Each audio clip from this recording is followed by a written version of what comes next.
Hey guys, it's Frederik from the FWX podcast. I want to talk to you about a movie I recently saw because it is now available to watch online. And I'm referring to the Fantastic Four First Steps movie. And I'm going to do that in a moment, but first, I would like for you to know that you can like this video. You can also subscribe to the channel, and that will help us spread the podcasts more and more. And that way we also go up in the numbers, which will be nice. Also, you can share this with friends and family or your colleagues at your work, or maybe just also here online, and you can comment away in the comment section about it. And I'm gonna talk. Uh, One last thing before I start is that I am not a native English speaker, so if I get something wrong, or if I mispronounce something, or if I fumble over a word, that is completely normal. So I hope you stick with me as we talk about the Fantastic Four movie from the MCU. Okay, let's start this off.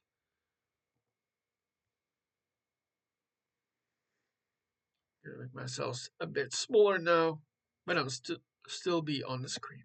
So go. Oh, that's weird. Okay.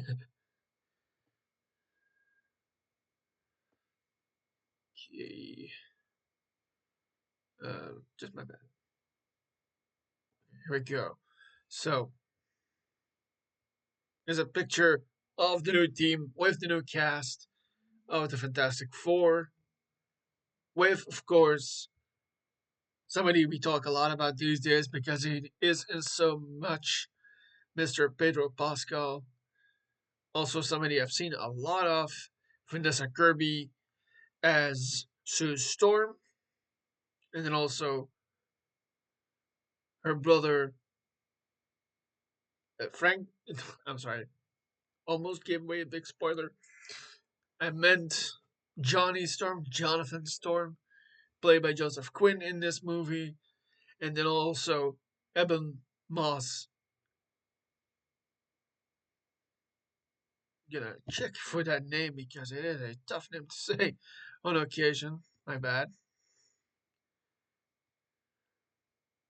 Ebon Moss-Bachrach. Yes.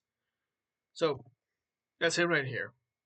And then an unofficial member of the team that we don't really get to see in action, Herbie, which is a shortened version of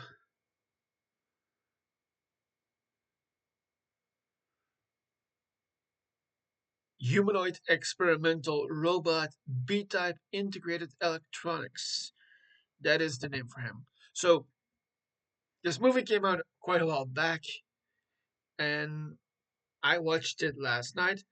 I really liked it, which I'm surprised by because initially I was a bit adverse to the 1960s style, but as I was watching this movie, I was really not that bothered by it at all.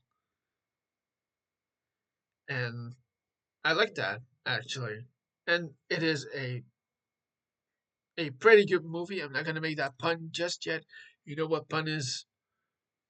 You know what pun I mean? That will come up in a moment.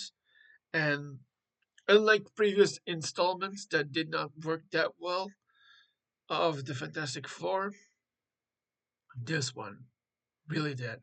I feel like 2025 might be the year of past adaptations done right in a new version.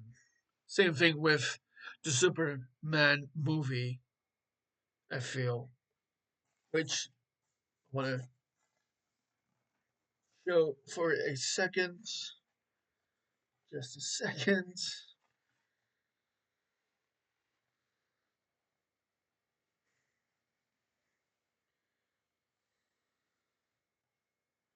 a second, guys.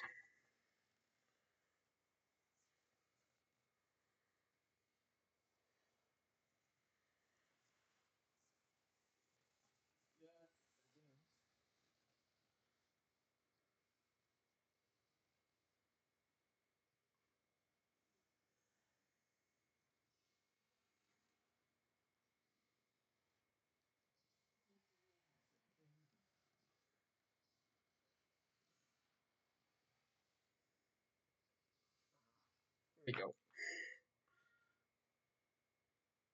I got the picture that I used for just a moment.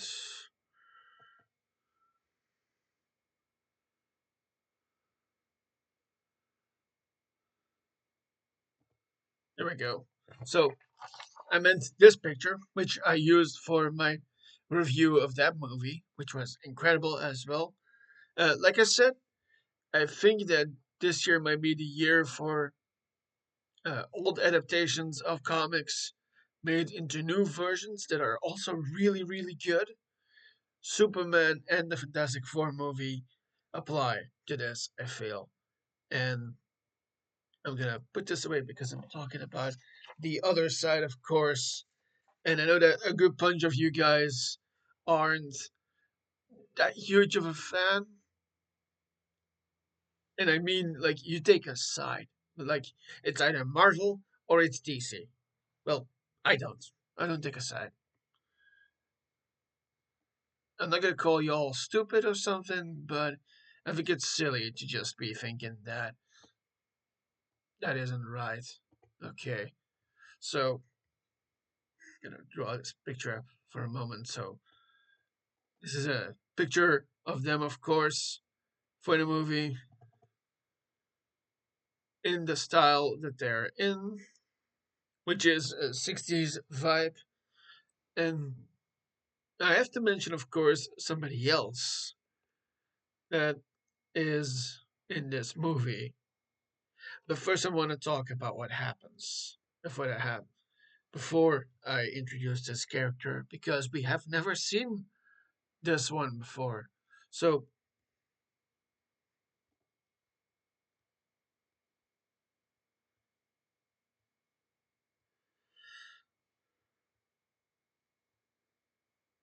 although I do think that a lot of you already figured out who I'm talking about right now, so I'm gonna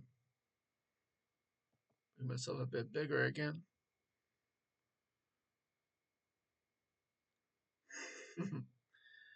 I just realized that that is actually a pun again. So, also because the action that I have to do for that also says stretch. Yet another pun. Okay, so this movie takes place in a different world in the year of 1964 on Earth 828. And so this movie begins with the anniversary of our four heroes after they have gained their abilities from their exposure to cosmic rays. They're in a space mission that includes the people that I just said: Reed Richards, Sue Storm, Ben Grimm, and Johnny Storm.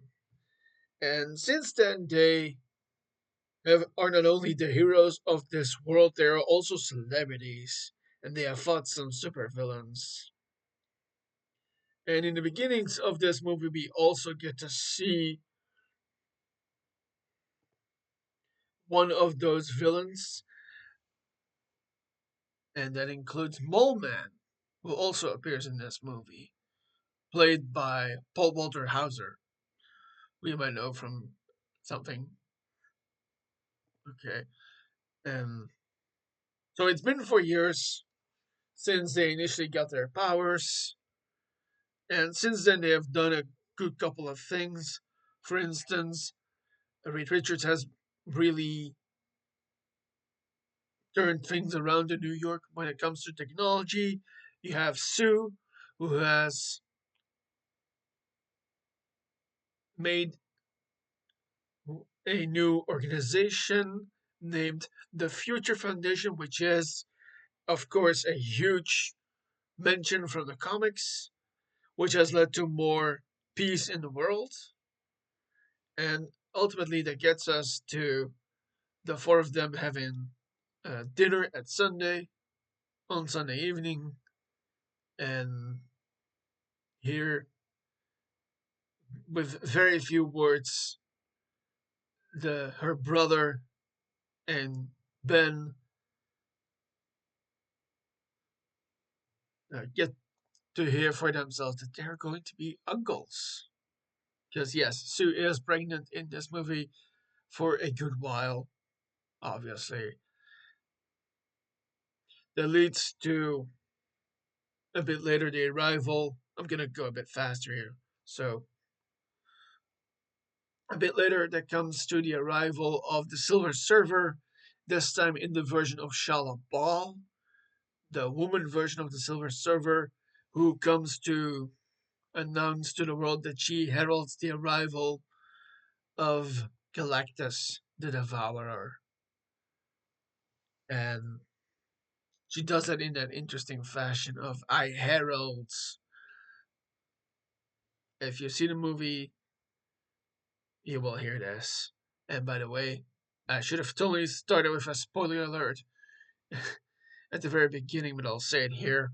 So, just in case you haven't seen it, go back and watch it before I go any further. Okay, let's continue. So, after Shala Ball announces the arrival of Galactus as he is looking to eat yet another planet, she gives basically Earth a deadline, quite literally, to make peace with whatever god they have, or gods, and make clear of the world, basically. Like, if you don't want to die, leave. Which results in an idea that Reed decides to try, and it is to go away through the use of technology.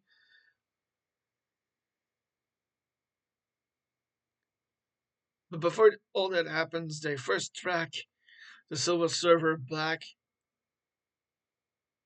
to one of those planets that has just been consumed by Galactus. And they do this through the technology of faster than light travel. And so they track and trace the Silver Surfer to Galactus, where they get an audience with the Silver Surfer and Galactus. And they get an ultimatum that is quite shocking to them. And it is that Galactus wants Reed and Sue's unborn son. Talk about a surprise party to reveal the sex of your kid, right? Have a giant, supposed kind of god announce to you that it's gonna be a boy, and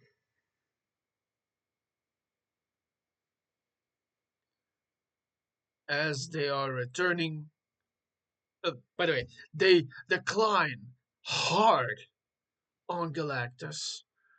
They say like, "No, you're not getting our kid. We're getting the hell out of here right now." And they do that, only to be followed by the Silver Surfer, of course, by Shalabal, who tries to attack them, tries to get her hands on the kid, quite literally even, as she just outright phases through this spaceship and literally not just puts her hand on the belly of Sue, but almost through it. And that leads to them pretty desperate to get back to Earth.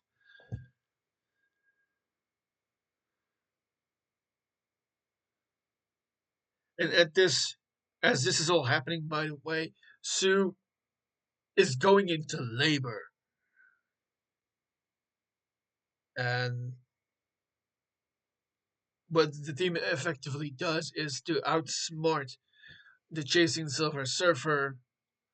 And they do this by the gravity of a neutron star, which unfortunately also destroys their faster than light system. But using the gravity of this neutron star, they propel themselves back to their Earth, and as this happens, Sue gives birth to the baby, and not that long after, they name the baby boy Franklin, after Sue's father, who passed away long, a long, long while ago.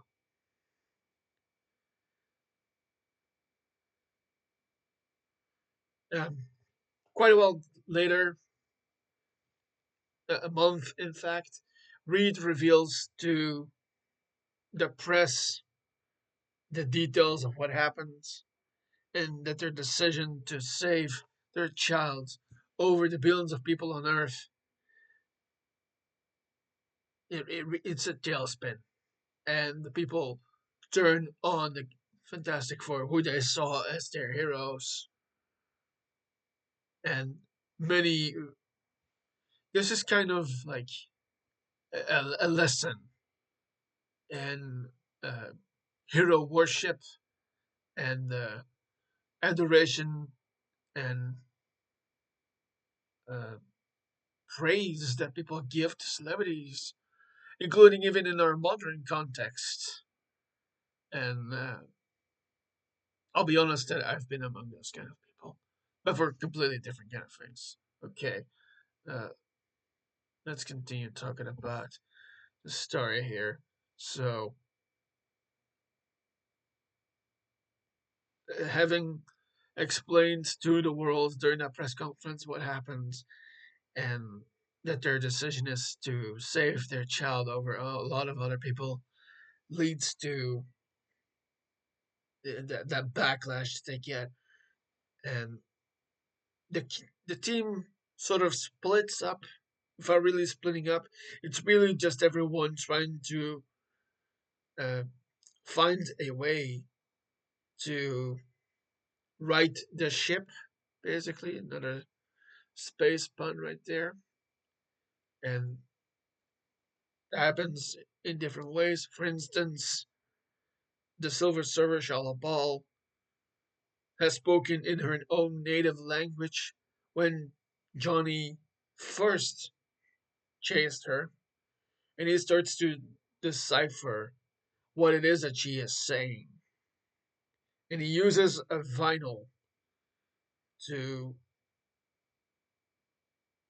well, not just a vinyl. So before, Reed had been recording what she had been saying before on vinyls. And so Johnny uses those vinyls to get a read on what exactly she has been saying. And those vinyls contain the transmissions that Reed had intercepted from her original planet, and also the planets that Galactus previously had destroyed as he was getting closer and closer. Meanwhile, he is getting closer and closer. And as that also happens, protests against the Fantastic Four such as escalate, which results in a drastic measure from Sue as she brings out Franklin to talk with the protesters, showing off once again that public speech and heart to heart conversation is a real superpower that doesn't require any kind of power, just being people and human to each other. To really just convey that this is all about how we feel and that we want to love and that is all we have is really what Sue is conveying to those people. And finally, they get it. And also explains that she will not sacrifice their child, but we will also not give up on the rest of humanity. And it also results in a way for Reed to do something. And so I'll put it a bit differently than it happens. But basically, by building bridges with people in a verbal way, Reed kind of gets the idea to build large teleportation bridges across Earth so that they can transport the entire planet to a different solar system, basically, which is like a universe hop, basically, which is interesting for me personally because a character, I'm sorry, not a character, an actor like Pedro Pascal is what I like to call a universe hopper, someone that has been in so many kind of franchises and series and movies that I like to call them a universe hopper. So Reed is basically doing that, like making a plan to talk to get the worlds to hop to a different universe, to go to a different solar system. I don't really know if that's the same thing, but whatever. And so he devises this plan to build teleportation bridges across the Earth. And the fact that they got so close and so honest with the people, with the public, means that they now have unlimited resources and supplies. And throughout, because of the Future Foundation, the organization that Sue has built, they organize the world's nations to build those bridges all over the world and also to conserve the energy that they originally need to use because originally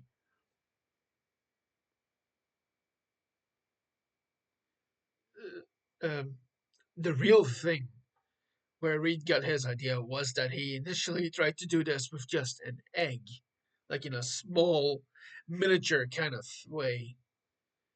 And that was where he initially got that idea. I just put a spin on it for a moment. So, to introduce you to the idea of a bridge,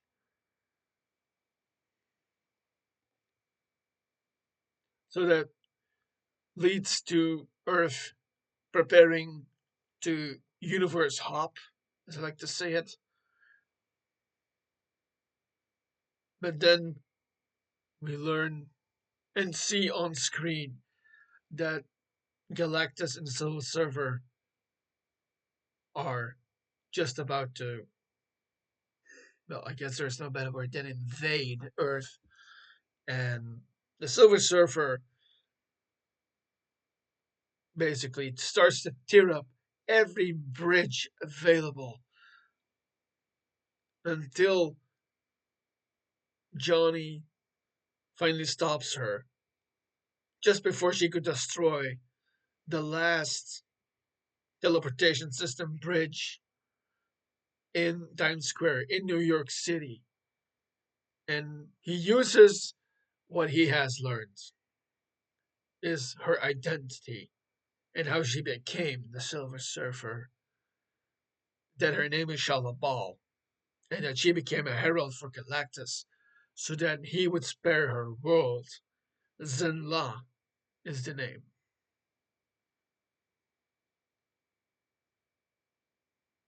And he does this by using those transmissions that he used to decipher her language.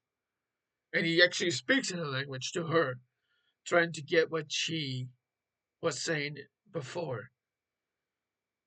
And in those moments, she expresses remorse.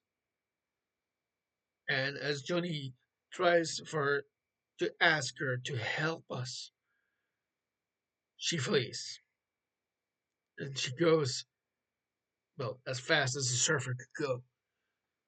Ultimately, that leads to the team deciding that, well, there's only one way that we could do this, and that is by, yeah, like a different kind of miniature version of their original plan to Universe Hop to lure Galactus back to Earth, to that last bridge, and not teleport the world, but him away, which leads to them having to do something kind of unethical, and that is to use Franklin as bait.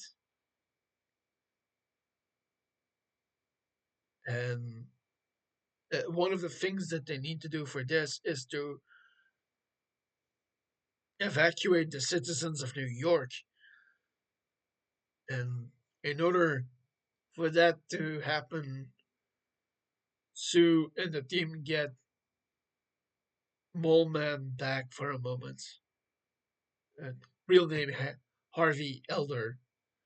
And Sue convinces Harvey that maybe the people from New York could stay in his underground city of Subterranea. And, and so that happens. She manages to convince him to do that. And so that leaves the Reed, Sue, Grim, Johnny, Franklin, and then Herbie as well to stay in New York while every citizen is going to Subterranea. And that finally results in Galactus making his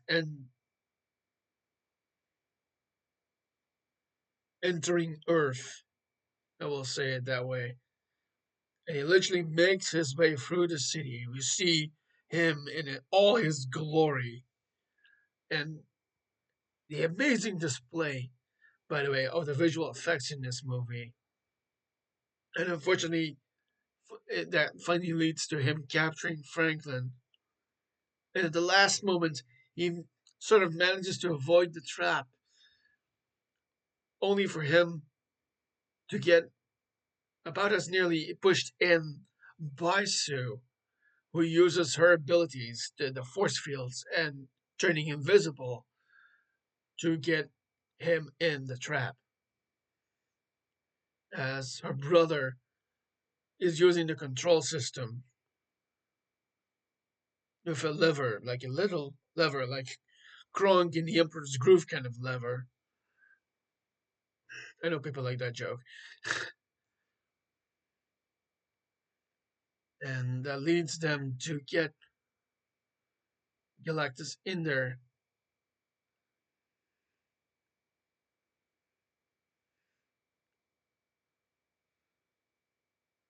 For a moment, but then he almost breaks out again, which leads to Johnny in a desperate attempt to sacrifice himself to give the final push for Galactus to go into the portal. But he's stopped by the Silver Surfer, by Shala Ball, as she does it and pushes Galactus into this portal, which then closes upon them. And in the last moments of this movie, it looks like all hell has been closed, only for maybe for one of their people to unfortunately die. And that seems to be Sue, who seems as close to death as she is, having pushed all of her effort into pushing Galactus inside the portal. And I'm gonna mention something for a moment. With all these characters on the Fantastic Four, you'd think that maybe the Thing is the most powerful one, given his ability to be very strong and break things and all of that. But actually, it's Sue who's the strongest. She's the heart of the team. But unfortunately, she seems to die. And the four men in her life race through, race to her to try to revive her, as Reed Richards tries his best to uh, CPR her back to life, but that seems to just not happen. Finally, uh, fussy little Franklin, little alliteration there, really wants to hold or touch or be held by his mom, and we get a sweet moment as he is laying on top of her, and all of a sudden, something changes what is happening to Sue, and she's back alive. She's revived by her son, as she and Reed have been thinking that there's nothing special about our child at all. We've done all the tests, we've done all the work. We thought that really nothing was a problem with our child, but apparently, yes, there is, because Franklin just resurrected his own mom.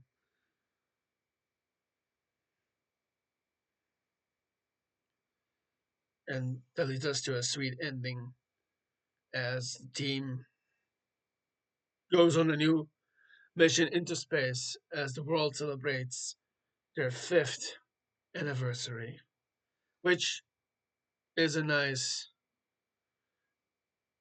and sweet uh, moment because basically there are now five members of that team. Finally, this movie ends with a mid-credit scene that Marvel is very well known for. That will set up the next movie to come out from the MCU as we get a card with which says 4 years later, where Sue is reading to Franklin, who is now 4 years old, of course, and she's reading to him, and she's about to find a book to tell him more about to read what is in the book, only for her to get into the kitchen and take it from a different place. And as she walks back, we see little Franklin talk to someone who has removed his metal mask, and we see nothing but a huge green cloak. And of course, that could be nobody else but Dr. Victor Von Doom. Doom. That is all there is to know about the Fantastic Four movie. That is how it ends. And that makes me very excited to see what is next for the Fantastic Four. Again, like I said at the very beginning, and I'll make the pun right now, absolutely fantastic movie that tells a tale differently than has been than it has been tried before. Of course, less of an origin tale and more of a, I would say, almost like a coming of age, basically, because they already were like a family before at the very beginning of the movie, only to become more of a family at the end, despite a seemingly tragic end for one of the members, but really not actually. And then also with that final reveal of the guy with the green cloak, I'm pointing to my green screen here behind me, Mr. Victor Von Doom, who we will see. And by the way, I checked online. It is, in fact, Robert Downey Jr. as Dr. Victor Von Doom, handing little Franklin a book. Okay, guys, I feel that's enough for now. Thank you so much for listening and watching to this episode of the FWX podcast. I've been Frederik. Before I go, you can like this video. You can also subscribe to the channel. That helps us out with the podcast and we get better numbers from it. You can also share this with your friends and family or your colleagues at your work or just here online as well. And you can comment away if you want about that as well. Give me your thoughts about what you thought about the Fantastic Four First Steps movie. And I will hopefully see you in the next episode of the FWX podcast. And I will see you then. See ya.